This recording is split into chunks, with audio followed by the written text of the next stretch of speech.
Hello, welcome to Mad Old Goes Racing. Where today? Where the hell are we? Oh yeah, we're in Automobilista 2. Duh. Brain death has set in. Now, the last time I looked at it, it was for the 1.0.5.5 update, and there was actually a 1.0.5.6 update, and the main things that introduced were, let me just scroll up, make sure I'm not talking out my arse. The Nürburgring 24-hour endurance layout, and once that was uploaded, the system then went, it's DLC, so whilst you could have it for the 1.0.5.5, they took your toys away after that, so you have to buy it now to actually play it. But that's £8. Some people say it's a bit expensive, some people say it's fine, but that's entirely up to you. It's your money, you spend it how you like. They changed a few things in the UI for ordering things, and most importantly they fixed the helper springs, which were causing the excessive bounciness in the Porsches. Now, the helper spring, which when I was talking to somebody afterwards I was getting confused with the third spring. That's not the third spring. The helper spring is like an additional spring that sits above or below the main spring, and what happens is when the car's sat normally, this spring, the helper spring, is completely coil bound, so it's as flat as it will go. And it's a very soft spring, and its role in life is that when you take all the weight off the suspension, it opens up as far as it will go, and it stops this spring from unseating. Because what happens is, if you lift your car up in a pit stop, for example, all the wheels are off the deck and they drop down, and the spring can actually unseat. So when you put the car back down, this also happens on front wheel drive cars when they lift the inside rear going around a right hand or a left hand. It actually takes all the weight literally off the wheel, and it's actually off the ground in a lot of cases. And what happens is your spring goes and falls over a bit, and it doesn't reseat. So when you're going around a corner subsequently, and it will suddenly go ping, reseat itself, which will unsettle the car and can cause you to have an accident. So what they do is they put this little helper spring on, and it compresses completely, and when the car's sitting normally, and basically is completely solid. So the mainspring is doing all the work until the time that you take all the weight off, and this spring, the main one, is completely uncompressed.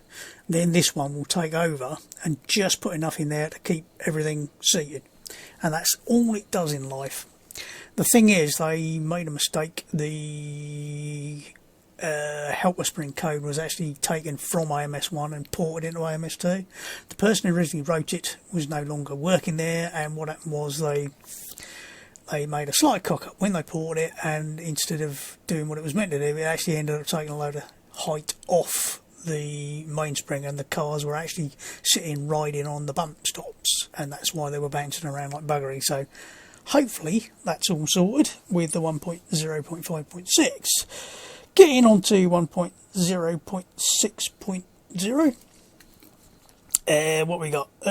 Important note, physics adjustments requires settings being reset to default in the garage menu to take effect. Remember that. So what have they done? Right, added the BMW M6 to the GT3 class, added the Ginetta G55 to the GT4 class. We will have a look at one and or other, or both, in a minute. URI had fixed issue where too much chat history was played back in some instances. That was causing all sorts of weird stuff to happen, apparently. Seat adjustment input is now continuous, so you just hold the button down instead of having to go press. You just go press, and oh shit, I've moved too far. So they might slow it down a bit more. They've already slowed it down once, apparently. So I didn't have a problem with pressing the button repeatedly. Some people did, so they've now made it so that instead of going press, you now go press bollocks too far. Wonderful.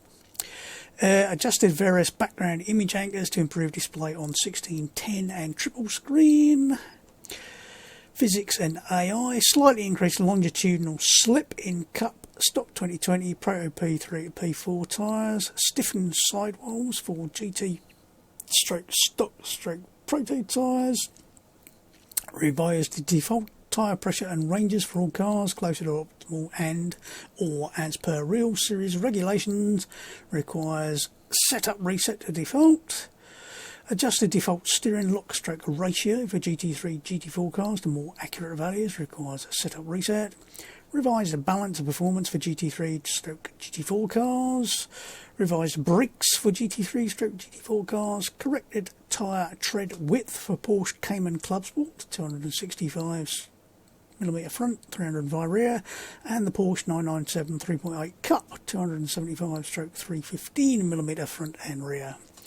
Revised Porsche Cup Aero, adjusted to default roll bars, reduced front splitter downforce drop-off with yaw in all GT stroke stock cars, fixed missing wet tyre compound for Camaro GT4R. Thank you, teeth. Adjusted Camaro GT4R suspension, adjusted Copa Montana centre of gravity height. I'll learn to read eventually. Revised Procar Group A Ultima Race baseline damper rates. Fixed Ultima Race front, left, rear, right fast damper ranges incorrectly available. Improved rear efficiency, reduced Group A rear brake torque. Adjusted FFB max force for Formula V, Procar Mini, Stock Car 2020, GT3, GT4 cars. Calibrated tyre temperature colour display range, correcting errors with some tyres not displaying correct colours for optimal stroke overheated tyres. Adjusted rear wing efficiency for stock 2020 and Montana. I'll get it right this time. AI. Further smoothing out of AI lateral transitions to reduce jerkiness, stroke weaving, stroke abrupt lane changes. Added logic to prevent AI showing wrong, scrolled up too far, on track after returning from partially outside of track limits. Added logic for AI to be more reactive and switch behaviours more often. It says switch twice, I was confused. Initial steps to reduce the impact of small front to rear collisions between AI as seen at race starts, especially with vehicles of differing performance. Reduce range of AI variations from ideal racing line. GT3, Porsche Cup P4, P3, P2, F3 calibration pass. Minor AI aggression scalar adjustment for GT cars. Further wet weather calibration passes for all GT stroke stock stroke proto cars. Audio adjusted McLaren 720S tyre skid volume. Lowered tranny wine, given the engine sounds feature them prominently. Tracks, Nürburgring, various fixes for lodding stroke Z fighting issues, corrected a few trackside ads. It's a lot better. There were quite a few places where you got things flashing through the barriers and some of the overlay textures for sort of things that have been scrawled on the barriers looking flashing. Huge improvements in the last couple of updates on that, so well worth a look if you haven't been around it, and if you haven't bought it, why not? Add proper groove to 24-hour layout, trimmed road verge excess polys, various crowd corrections, various texture updates, further correction to trackside shimmering cameras and minor optimization paths. Kyalami, new AIW pit lane path, fix AI hitting pit wall when leaving the pit box, improved merge to main path at T1. Relax track cut limits on some runoff areas, minor performance art passes and lot of fixes. Interlagos fixed floating pit box lines. Campo Cavallo adjusted flag load range. Montreal Historic added missing HUD map. Vehicles, Porsche Cayman GT4 fixed a red cockpit material issue. Yeah, you often saw the bonnet look red, whatever colour car you're in. Fixed lights for Fusca, all variants. Wiper and UV mapping fix, HC1/HC2. Adjusted brake glow ranges for carbon brakes, player and AI. Camaro GT4R fixed missing RPM LEDs, and that is it. Now, let's have a look at these two new cars. The AI adjustments. Yeah, the AI are coming along. Still sometimes find they're a little bit aggressive, but they don't tend to run into you quite as often. They're less likely to flick about between lanes and be a pain in the bum. Right, so let's have a look at a couple of cars. So if we go in here, right, the GT4 Ginetta has, according to this, 375 brake horsepower, which is about 20 more than the Cup version. It's about 50 kilos heavier or thereabouts, give or take. And it should have ABS and traction control, but I can't seem to get those to work, so whether there's been a bit of a finger trouble, who knows. But basically, it's more or less the same as the Cup version. It even seems to have the same liveries, so, and why not? It's basically the same car, just the only difference is a little bit of extra performance, and the GT4 version is supposed to have some aids on it, certainly on the newest version. I think basically the Cup version is like the GT4 version from 3 or 4 years ago, so that should be the only difference. GT3s, the BMW, and again a few liveries to choose from. I don't know why this car looks enormous for some reason. I don't know whether it's just perception or whether it really is that big, but it just looks huge. I think it actually on a racetrack sometimes looks even bigger than the Bentley, and that's saying something because it's a bit of a boat. Funnily enough, I was racing against some of these in Race Room yesterday, and I was in the Chevy and got absolutely slaughtered by them. They were quicker everywhere, around the corners, up the straights, seemed to be better on the brakes, so I did try it in Race Room, but I went, now I'll go for the slower car. Some people are just stupid. So, as always, nice looking car. Let's have a look. I'll shall I stick a couple of A on just for a laugh? We'll have 5. Nah, 7. Stick myself at about. I'll probably get absolutely slaughtered here. Now,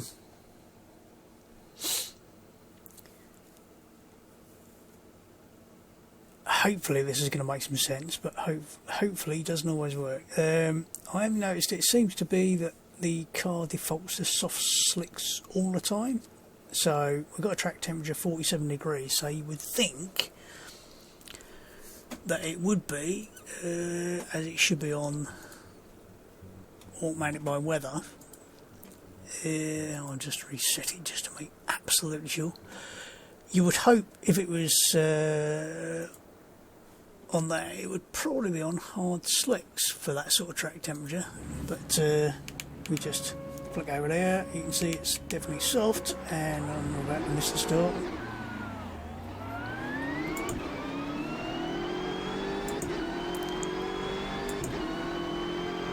Oop, AI getting a bit punchy with each other there.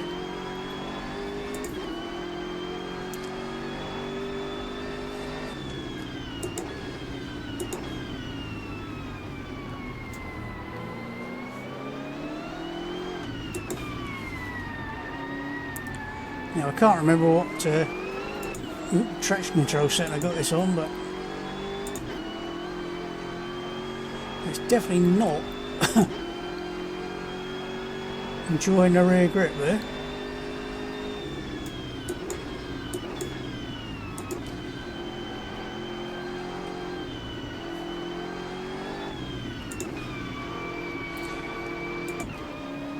The default slip is something like 19%, which seems like a lot.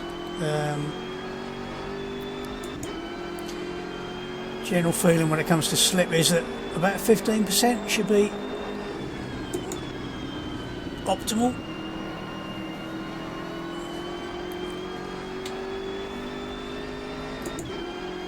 But it does depend on conditions, obviously.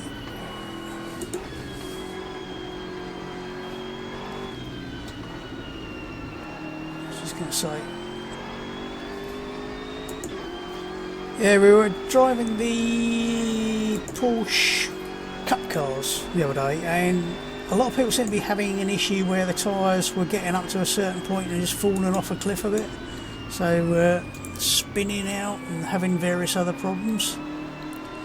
Even there you can feel the back ends all over the shop.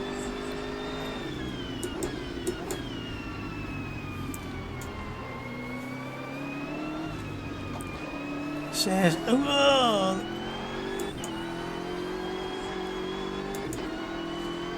there's certainly, I don't know whether it's just the fact that they've taken off a load more longitudinal grip and increased the slip a bit more, where they've gone too far with it, but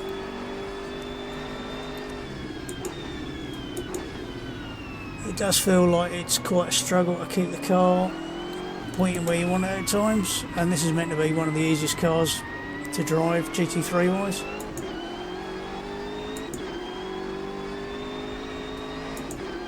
I mean, there it should have enough downforce that it's basically stuck to the tarmac, but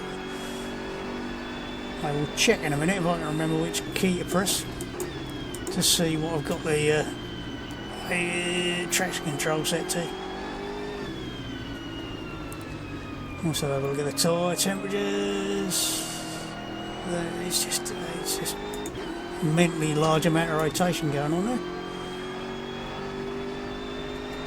Right, I had it on.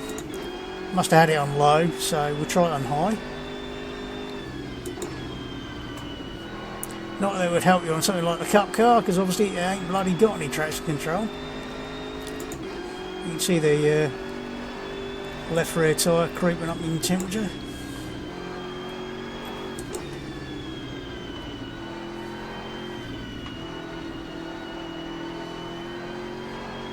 Even then it's still trying to rotate like hell.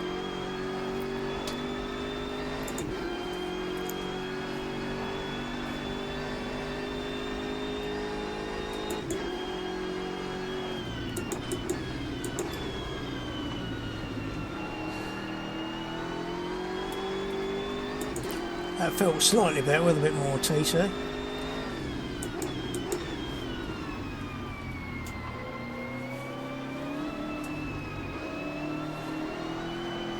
Again, slow speed, no, fuck it. I mean, come on, high traction control. And as you can see, the tyre temperatures have now gone up to 110 plus, and if you look at, yeah, we've got a bit of coloration on the tyre, so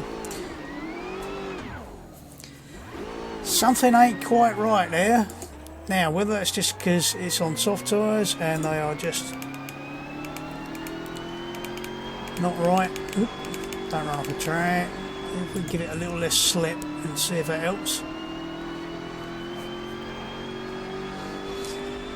Whether it's just the soft tyres are too soft, I don't know. But they've certainly reduced the longitudinal slip quite a lot, and I think it might have gone too far. Judging by the sort of ridiculously slow lap times there. I mean, 2:14.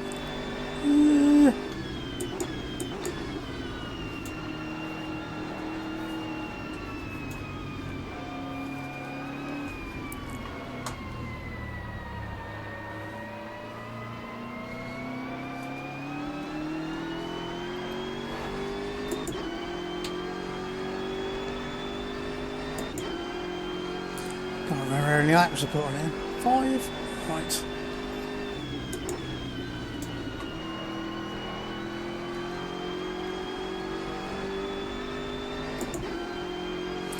Of course, it doesn't help that I'm now looking at the speedo going, my god, I'm going like a clap as hell, and of course it's 90 miles an hour, so my brain's trying to go, divide that by 1.6, no, can't do that in time, no. Trying to work out whether or not I'm actually getting out of corners at a reasonable speed or not.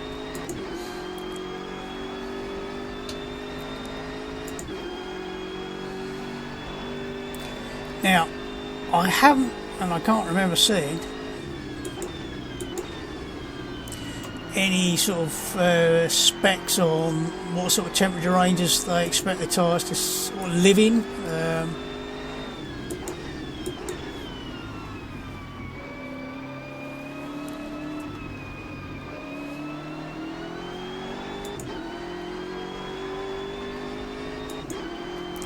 And that's much more like what I would expect to see from traction control and what it should be doing for your tyres and your grip. So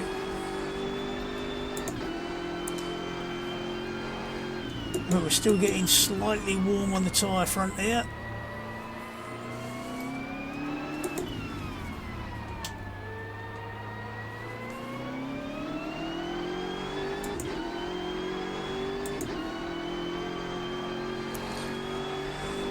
But yes, I think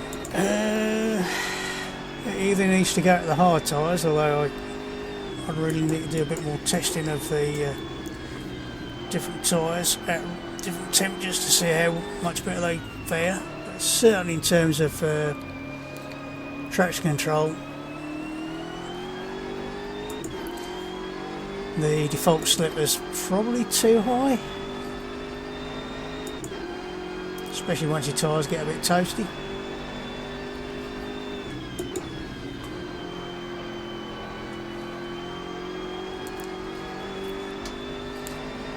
Well, I don't know how realistic 47 degrees C is for the track temperature at Silverstone.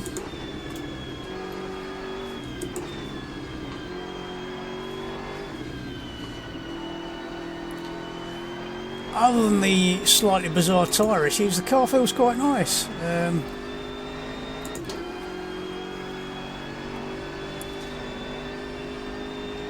Like I said, I think they have gone a bit too far with the longitudinal slip, maybe.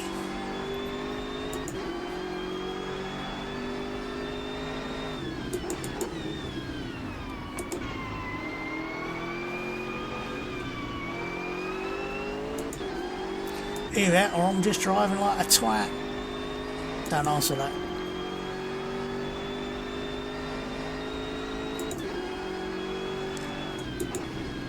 Two minutes 4 is probably more in a ballpark of where it should be, but it is quite a hard balancing act to decide what is or isn't a good amount of slip on a tyre.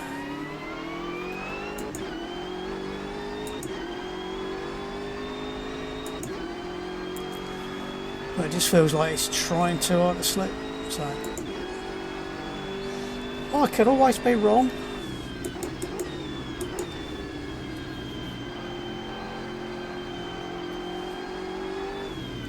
And it could just be down to my driving style, you never know.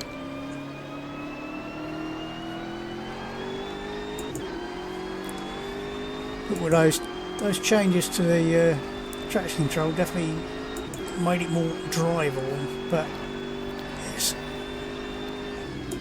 it's almost like the drop off is a little bit too steep now.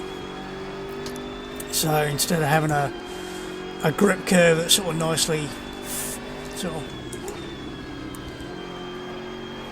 a nice hump in the middle of it, so you can sort of ride it around a bit, it's a bit like the drop off on the back edge. It sort of goes up and then it drops off like a cliff, so when you've gone over it you've got very little chance of recovering the car.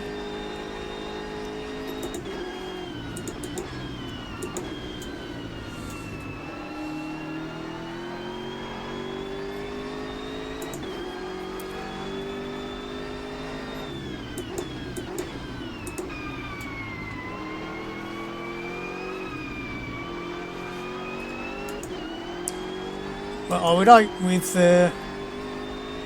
even no traction control, a nice soft sticky slick shouldn't have too many problems keeping you on the straight and narrow or the twisty bits. But yeah, it's getting there. It's just those little tweaks that you sort of look at and go, could do a little bit more here or a little bit more there. But AI definitely improving. They're a lot less likely to kill you, although they were a little bit tasty with each other at the start there. So getting there slowly. How does my? I mean, okay, I was a couple of seconds a lap faster than the AI. I thought a reasonable time around here would be closer to 2:02, 2:03.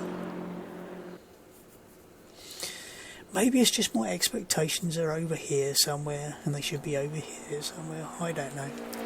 Any road, that's a quick and dirty rundown on the 1.0.6.0 update. As always, have fun, enjoy racing, and stay safe. I'll see you soon. Goodbye.